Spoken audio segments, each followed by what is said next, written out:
Hey y'all, my name is Wyatt. I started my career in workforce development with the state of Kentucky in 2010. That experience ignited a deep passion for manufacturing within me. I started this show hoping to raise more awareness around the bright outlook manufacturing careers have. Join me as I sit down with some of the manufacturing industry's most successful changemakers and learn how they're partnering people with technology. It's time to give people more meaningful work. This is Workforce 4.0.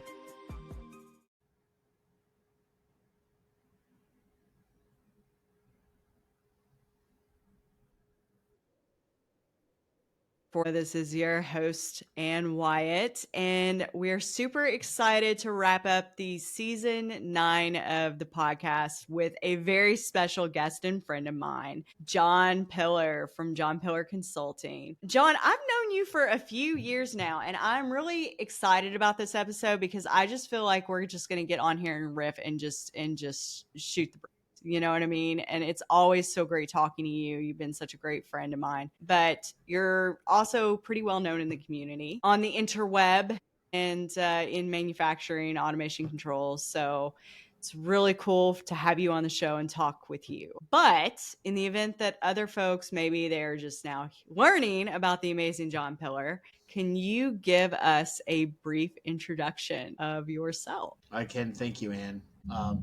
I think you've overstated my capabilities and who I am in the world, but I'm just an old guy that screams at clouds every once in a while on the internet.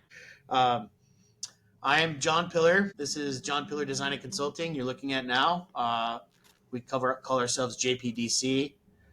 I'm usually wearing my hat, but I'm not wearing that today. I'm sorry, I didn't bring that. I have 25 years worth of automation and controls experience. I've dabbled in lots of places and things, everything from jails to sewers, as we said before. I've been a professor for a while. And 2 years ago now, Ann, I put out the shingle as full-time JPiller Design and Consulting. I now have a real building. I've got a manufacturing line in the back. We do actual panel builds and design here, not just a guy in a garage that I used to be. We have employees and everything going on, and it's kind of fun. That's who we are. I make a lot of noise, like you said, but I'm excited to be here and talk with you. I know. Well, I think it's really cool because I remember when you were working for a company full time, and you left that company and you started your own business. And you were kind of in the garage, right? But I mean, all great startups start in a garage, John, right? Well, and then you bought that building, and I was like, oh, that's pretty solid. And now you're into all kinds of stuff, contract manufacturing and all kinds of cool stuff. Yeah, I'm leasing a building. I'm not that cool. I haven't bought one yet. But JPiller Design and Consulting has been around actually in a format for over 10 years.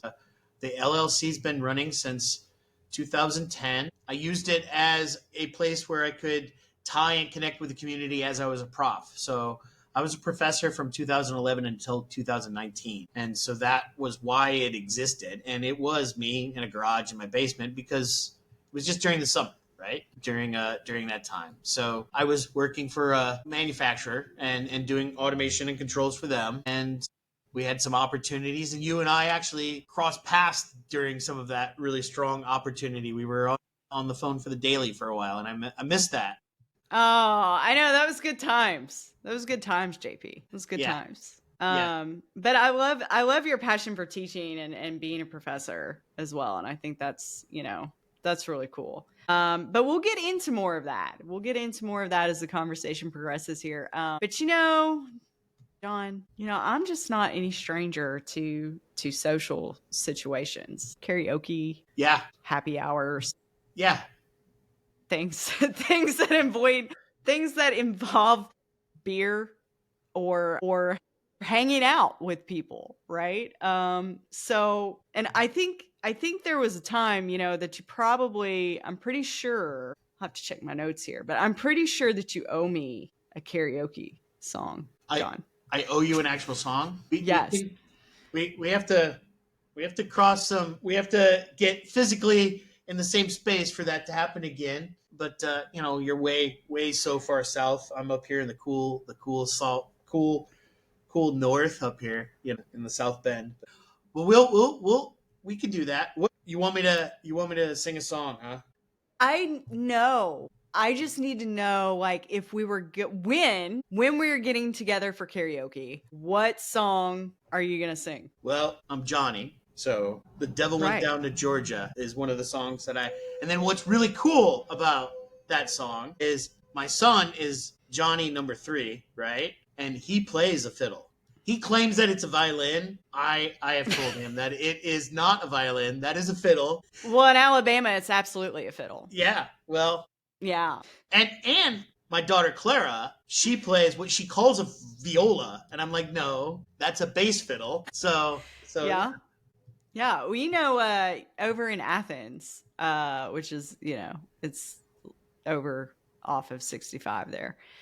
In Alabama, they do a Fiddlers Fest every year. yeah. Did you know that? No, I did not. Yeah, it's like world renowned, and all of the best fiddle players come and play for like 3 days, and they do it there at Athens State University, and which is a beautiful campus. It's like historic, and it's in a historic building. It's very like Gone with the Wind esque, oak trees and all of that. But they fence all that off, and they do like a big festival, and they have food trucks, and they play Pretty good music fiddle. that one would imagine with a with a fiddle. So I was a little heartbroken though that they went and chose that. I'm a trumpet player, so that's what I played back in the day. So I will not be playing one anytime soon. Yeah. When they went orchestra, that was just like, what are you doing? That's not band. But yeah. Well, I mean, it's it's a violin's very traditionally a very difficult instrument to play. Yeah, it doesn't have frets or anything. I don't know No. how they know where, but they're doing it, and they are in the upper band. So I'm quite proud. I'm a proud dad that I get to go to all those string music orchestra things. They played Beatles last. That my son is moving into high school. Today was his first day as a freshman. Jackson High School. Yeah, Jack, he's in high school. Yeah. What? Yeah, today was his first day in high school. So I've got a high school, a middle schooler, and an elementary school. So yeah. I didn't realize he was a freshman this year. Yeah, he's an old for man. some reason. Yeah. That's crazy. Yeah. Wow. Okay. Time flies. It does. Yeah, look at the highlights, right? So Well, I love that you talk about your kids a lot, and that's kind of why I was bringing what I was getting to. I think you've always been very passionate about sharing your kids with all of your friends and everyone online, and so it's been really kind of cool to watch them grow up. As I would imagine, kind of me talking about Phoenix and everything, but you're very passionate about the youth. I would say, as a professor and workforce development with that, and a lot of what you do at JP Consulting and Design is with automation and controls for really setting companies up for the future success with their operations. And I guess, like, how do you think that ties into workforce development? So like the next generation, like when Jack and Phoenix go off into manufacturing, but what do you think? How do you think that's going to look? First of all, I want them to be wealthy barons so that they don't have to go into that manufacturing piece, but we know they probably will, and that's good. Teaching is very important to me. When people ask me, John, who are you? What are you? I say husband, dad, teacher, and then engineer, builder, right? That everyone has told me you're an engineer, you go do those things. And that's not really where my passion is. I just happen to be mildly successful at those kind of pieces. The teaching matters because some days someone has to do it after me. And that's why I've always done it. So even when I was the old guy at Integrator, or when I was building jails at a ripe old age of 25, I was always showing everyone why we're doing what we're doing, how we're doing it, so that when I'm not there, someone else is able to carry it on, right? And that was instilled in me by my mentors, right?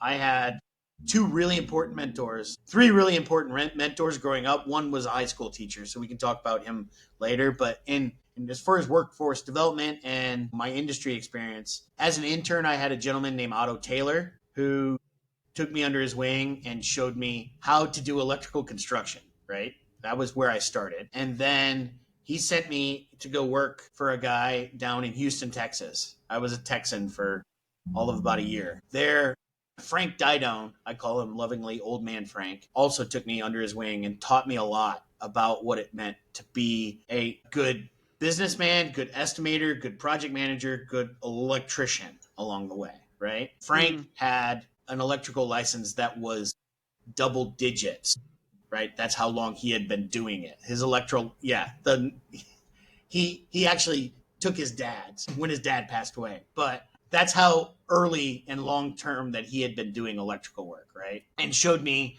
and taught me so much. And then I took that and I kept running with the teaching with my junior engineers, the people that were beside me, and the work that I was going to do along the way. And then Mike Jacob, professor at Purdue in 2011, sent me a message and said, hey, we need you. So that's how I ended up teaching, right? And so he brought me in as a prof at Purdue for the time period that I was there. While I was teaching, I would take my students to the Rockwell Automation Fairs, right? They needed to go see, in my mind, they needed to go see what was actually happening in the field. Yeah. Not that, obviously we all know the conferences are a sanitized world of the field, but they needed to go see 100%. Right. But they needed to go see, hey, we're learning something on purpose and this is why. And they went and if you know me, you know some of my students that are out there, they're on LinkedIn screaming a lot too. They're talking out there a lot. I've got a student that's at inductive automation. I have a student that's at Flexware. I've got students all over the place that are doing stuff that we see daily, and that's exciting for me. I'm just this lowly guy in a crappy building in South Bend that does a little bit of automation sometimes and pays some bills, and they're out there making real waves, right? Doing real things. Right.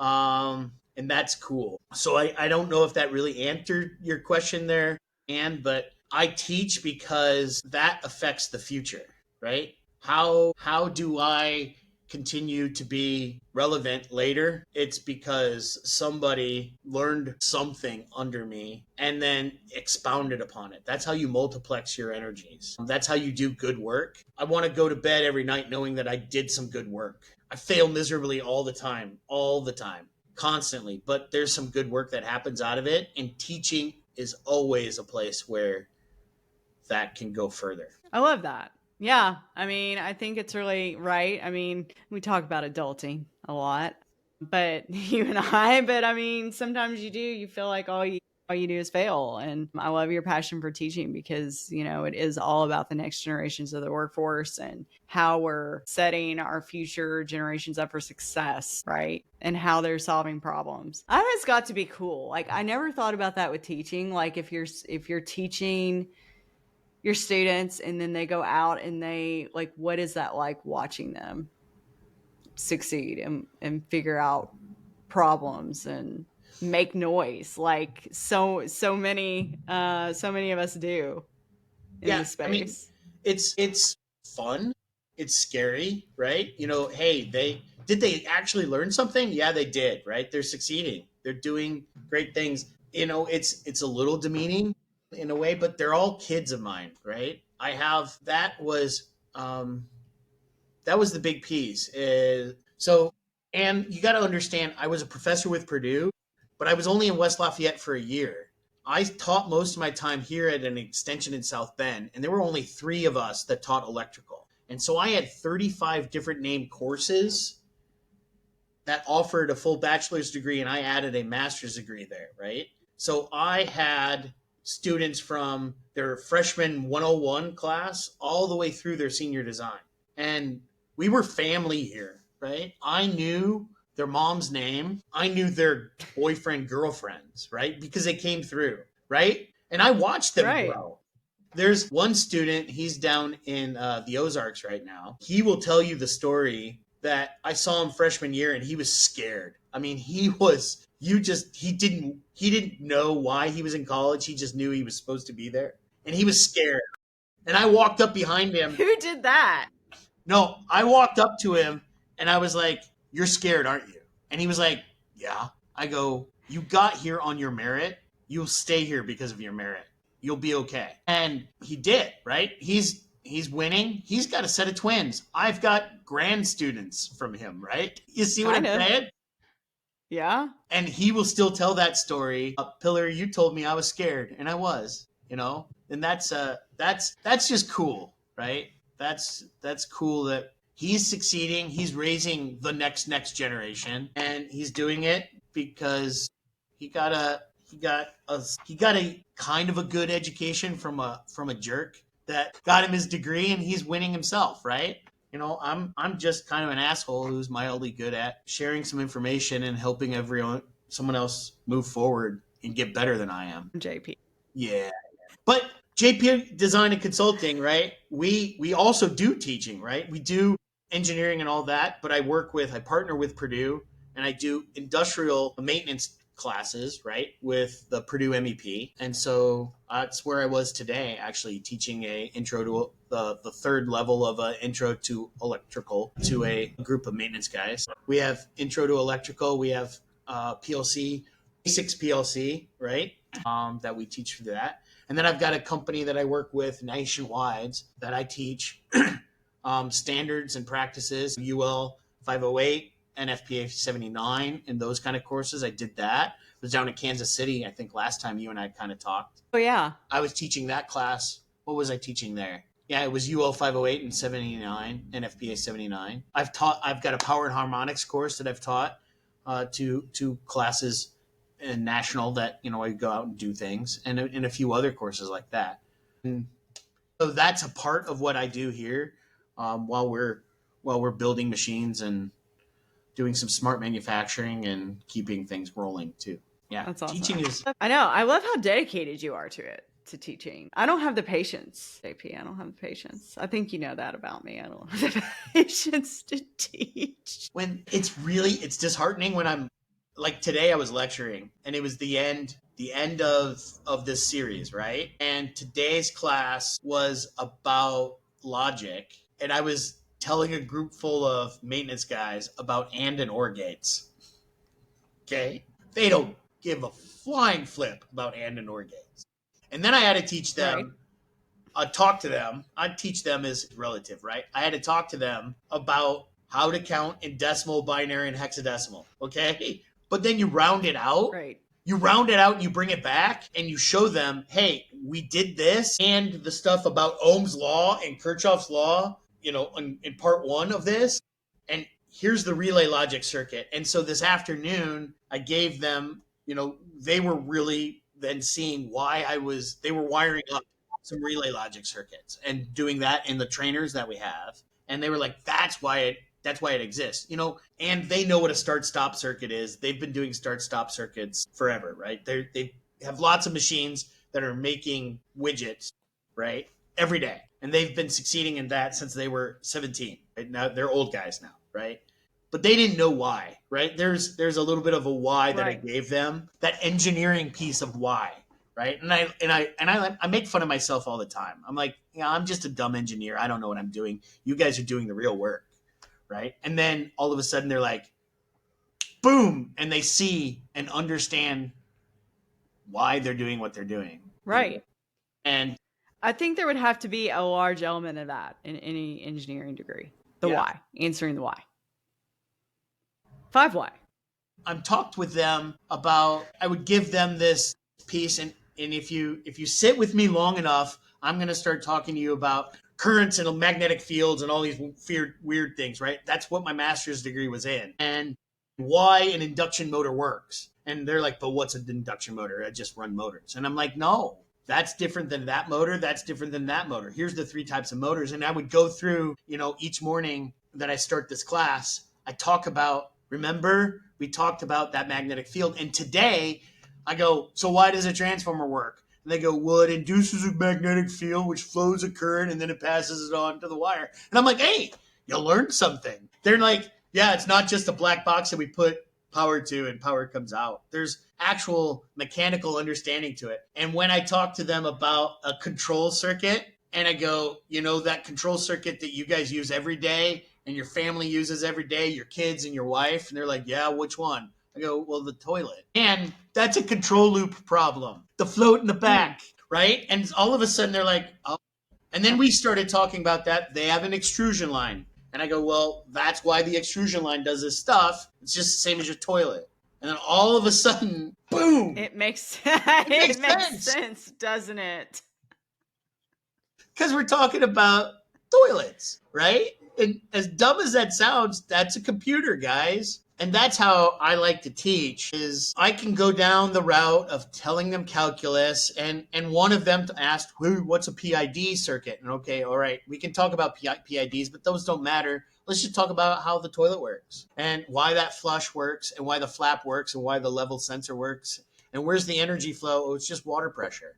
Well, then water pressure is just electricity in our regular circuits. And then we go down those routes. And it's just all of a sudden, all these roughnecks, right, that are actually really just soft, good guys, right? But they don't want to talk that way. And you see them and you're like, you're smarter. And I said to a couple of them today, just privately, because you don't want to call them out. I go, you're smarter than you want to be, right? You're not, you are smart. You're just as smart as, quote, I am. I just went to college and you went and started doing maintenance work. You're twice as smart as I am because you know it intuitively, and now I'm showing you why it works that way, right? And that's just, those pieces are why I teach. People see it and they're like, oh, wow, okay, that's why it works. Yeah, it's just, everything's just physics, but we don't want to talk about it that way. It's just physics. It's just physics. It's no big deal. It's just physics. I love that you are so passionate about it. And I know that, MEPs have definitely been a hot topic lately. So getting your perspective. MEPs almost got defunded, right? You know about that?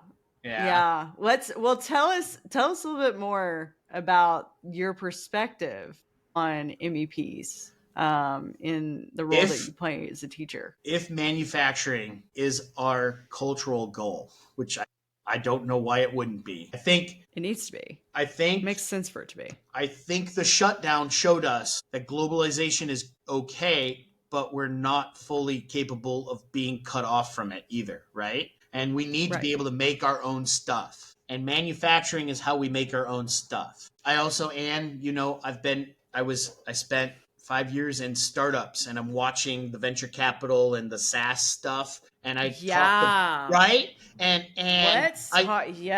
talked about those guys that are saying, hey, I'm going to revolutionize manufacturing. And I'm not going to say his name, but he's got a cool factory that makes cars over there in California. And all their problems. Well, he's in Austin now, isn't he? Well, yeah, but his factory's still over there in Cali. The Gigafactory is still over there. And their problem wasn't an electric vehicle. Their problem is they didn't know how to put wheels on a chassis, right? There was solved problems that they wanted to come up with something fancier and use technology to solve. And the fact is, our technology today isn't any different than the technology that we had 100 years ago. It's just that we have processors that can calculate the algorithm faster. And if we understand that, then we can understand the manufacturing problem. And MEPs, back to your question, are what we're needing to evangelize what that technology is to those small and medium manufacturers that are on a deathbed. I don't want to say it, but if you have 200 or less employees and you are doing manufacturing and you are doing an awesome job putting out widgets, and you're not looking at that smart manufacturing, whatever you want to call it, Industry 4.0, smart manufacturing, whatever Jeff Winters wants to call it as, the cool thing. If you're not actually doing those things that Jeff is talking about, right? Right. You're going to be dead in 10 years. I mean, you can't. Your company is gone in 10 years because what we do today and MEPs are those places where we can go in and evangelize and show those pieces. MEPs want to sell you lots of classes on lean manufacturing and all that. And that's good, but that's 90s technology, right? And it's really Very much so. 1950s. It's 1950s technology. Deming was doing that in the 1950s. They got different names on it. And it's important for us to do those pieces. Jeff just posted and wrote a great article this week about how data is oil. The value of oil is data in It our is. and and we have to be able to look at it and pull it out in fast and real time, not just to make widgets, because they're making widgets fast enough. But what it does is help us make widgets more efficiently, help us do preventative maintenance more efficiently, right? If I start monitoring current draws and temperatures on motors and I start seeing problems and I get a motor on order and I take down the machine while it had a standard downtime and I put in a new motor, before that motor just fails on me. Now I'm more efficient and I'm still making more parts and I'm more valuable and I know all those pieces going on.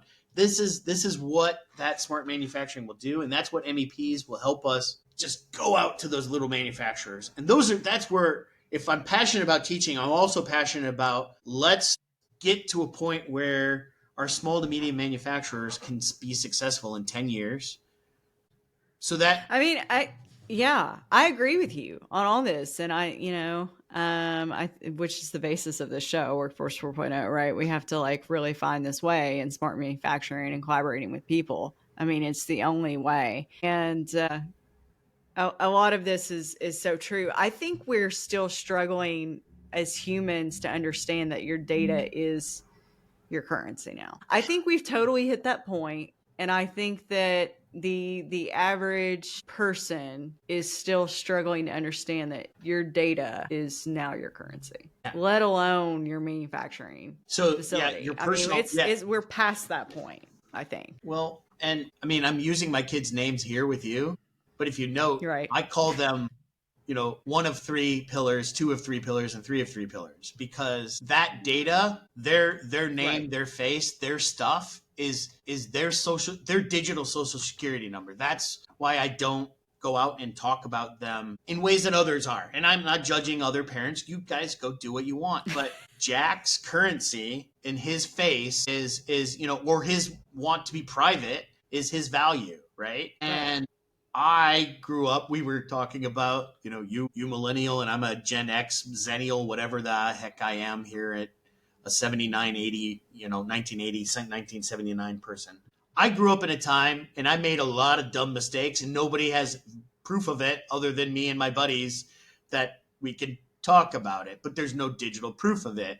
Phoenix will have proof. I mean, he's already got, and we were talking, Jack is crossing into that freshman year. My wife and I, Sarah and I, were saying, all right, John, he wants to be called John. I call him Jack. We're going to start talking about what you're going to post. You're in Scouts. It's time for you to start talking about, hey, I'm doing this civics project. I'm doing these things, because colleges and HR are going to look at, who is this person? You're going to look up to see if he has a Snapchat or a Facebook or those pieces, and what mistakes. You're absolutely going to do those. Absolutely. Any recruiter is absolutely doing that. And they're Googling you. And if they're not Googling you, they are not doing your job. Right? Not having that is just as big of a, what's this kid doing, when he has, some mildly questionable things that he's posting, right? So, we're looking at, it's time for you to start thinking about curating your social media, digital landscape. You are online. And that data, your digital identity. Right? So that data personal is sitting on our shop floor. My machine is telling me and screaming at me information that the PLC doesn't store, right? By design, the PLC doesn't store. And this is what I had to really get into the minds of some of the people that I was working with when I was in the startups and the SaaS companies. They're like, well, there's a computer there. And we're like, yeah, there's a processor there. It's a PLC, but it doesn't care about saving information. It does a thing and it moves on. It's Mungo. It does its thing and it moves on. It doesn't store that. You have to selectively data collect to it, pull that data, move it into the SCADA line so that we know what's happening. Now, what do I do with that data? That's a different problem. But if you're not even interconnected, I think it was Jeff's post. That's all I said was, my biggest problem is getting a small to medium manufacturer to spend $150,000, $250,000, $500,000 network that you're not going to see an ROI on until we start collecting the data and doing something with it, right? They can spend that amount of money on a machine and know they're going to make widgets and get an ROI. And if they don't, they sell that machine and they get a return on their dollars to go spend elsewhere. You can't return 1,000 feet of Cat 5. There's no one that wants that once it's in your wall.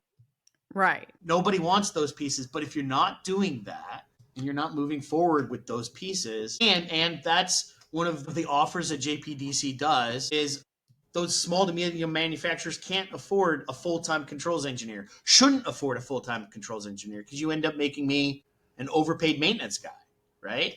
What you do is we sell fractional time, where you buy 5 days a month for me to be a member of your team, to help your maintenance guys get better at doing what they're supposed to do, and start looking at that future piece and start helping those small guys build that network. And where do we start with it? What do we start doing? And it isn't just small guys. The company that I was at today is a national company, but it has a footprint that's local here to South Bend. And so as that local footprint, they act as though that they're a small manufacturer, right? Georgia tells them what has to happen, but they do their own piece.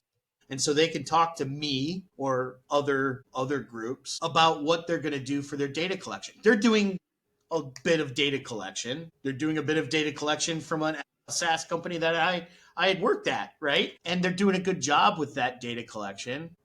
Again, another student of mine works there, and I've talked to him about what he's doing with his data collection in that space, right? That's a great, it's a small little family that we live in here in this industry, but they're not expounding upon that. They're not doing the preventative maintenance piece that's going to help the guys that I was just in the classroom with that could do other cool data pieces, because they're not fully mining the salt that they have available to themselves, right? It's just not a piece right now that they think on. So hopefully we can get bigger and better and badder. Go back to your question, what about the MEPs? That's what they're here for. They exist for that. And if we're not doing those pieces and we're defunding them, and thankfully enough people yelled and shouted. I was one of them through Purdue that yelled and shouted, and we got funded. I had an entire LinkedIn posting for a while that said, "Why aren't we doing this?" Right? You can go back and look at the amount of money that manufacturing points into the Indiana economy, where I'm at, where I care about, where Purdue cares about. But other MEPs are pieces of that, right?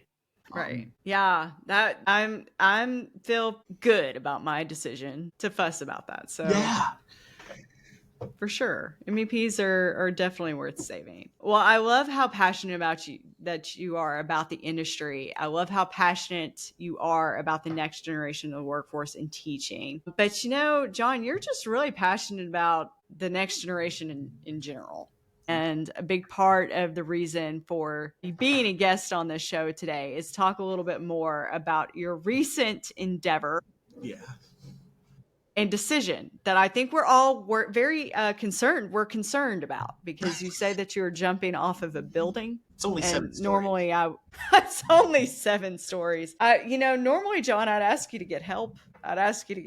But in this case, you're actually the one helping. So, do you want to talk a little bit more about Over the Edge? I appreciate that, and I appreciate you letting me, be an old man out of cloud here for a little bit. But the real reason, like you said, that you asked me here is the Youth Service Bureau of St. Joe County, where I live, South Bend. They work with homeless and at-risk kids, and they provide all kinds of services to young people who don't have safety nets, right? They don't have parents, whatever, wide variety of reasons that they're there. And they are doing a fundraiser that's called Over the Edge. And I decided that JPiller Design and Consulting was going to put together a team to try to help fundraise for them. Their goal is $125,000. My team's goal is $10,000. I'm currently sitting at $1,000. Our team is sitting at $1,000. And what are we going to do? One of the deals is, yes, we're going to go over the edge of a building. It's called the Robertson's Building in downtown South Bend. It is an old store. Robertson's was like a JCPenney's back in the day. Oh, yeah. That's what this building is. And right now it's like a general store or something? it's Or a like retirement community now. But no, it was a full J.C. Penney's like kind of a department deal. store. Yeah, it was a full Gotcha. department store. 7 stories of department store right downtown South Bend. Now it's a retirement community, but it's 7 stories, and we're going to rappel off the north face of that building down into what's called Red Table Square. And as lore goes, that Red Table Square is also where Studebaker's original blacksmith shop was. Huh. So this is all history in South Bend that I also am passionate about, and we can talk all about all that fun stuff later. But that's what I'm doing. And if you're paying attention on my LinkedIn out there, I've got some donate nows that you can click in. $10 is a great deal. And if you wait until this August 22nd, they're going to do a doubling. Someone is donating a match. So if you are thinking about donating, that would be a great time. And if this doesn't go out before then, September 3rd, Okay. 3rd is also September a time 3rd. when that is going to get a double. And then September 5th is when I'm going to rappel off the side of a building. And lots of people are asking for video. I don't know. We'll see what we can do. Well, that was going to be my first question is, can you set up a LinkedIn Live or I don't know if we're going to do a LinkedIn Live for that, but we will have. My wife is going to be there setting up a table for JPDC that's down to watch us jump off this building. I was asked to have a game for the kids to play. So I'm setting up an old NES with a big screen so everyone can play Super Mario Brothers downtown South Bend. Nice. Yeah. Nice. Isn't that cool? Do you have Dr. Mario? I think I do. Do you have Dr.? I do. You know, it's like my favorite. But I have that. Anytime you want to come, we've got that on a 60-inch TV. Awesome. No, I did.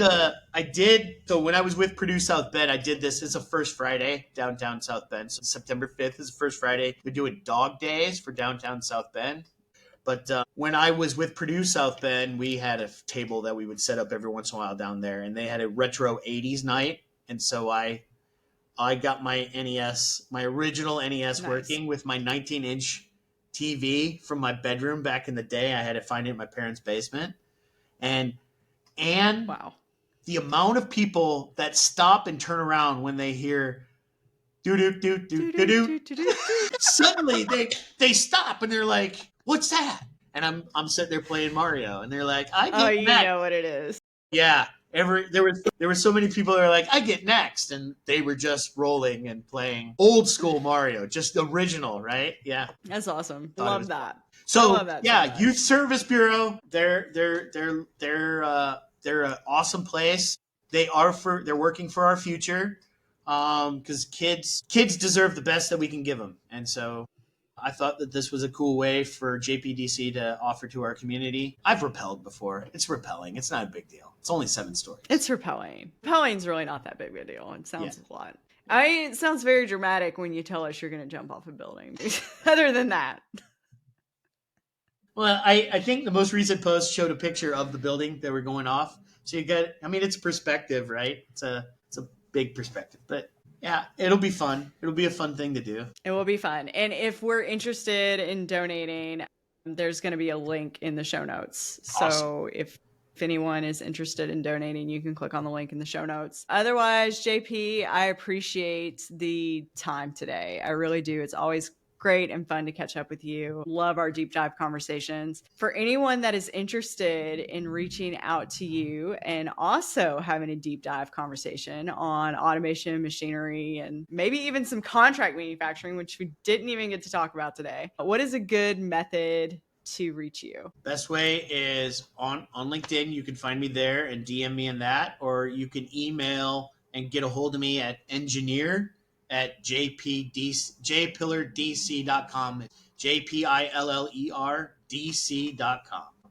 That's the best way to get a hold of us. Awesome. Well, really cool. Thank you, JP. And for everyone listening, make sure you check out Over the Edge and see how you can help with the homeless youth. But we appreciate you, and we will see you next time on Workforce 4.0. Thank you, Ms.